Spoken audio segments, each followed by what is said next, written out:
హరే కృష్ణ. ఏకాదశి ఉపవాసం వల్ల ఫలితాలు ఏంటో తెలుసుకుందాం. ఫస్ట్, ఉపవాసం అంటే ఏంటి?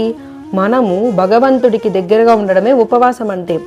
అయితే ఈ ఏకాదశి ఉపవాసం ఉండడం వల్ల తెలియక చేసిన పాపాలన్నీ తొలగిపోతాయి.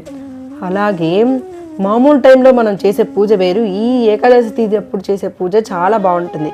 ఫర్ ఎగ్జాంపుల్, లేడీస్ శారీస్ కొనని వెళ్తారు.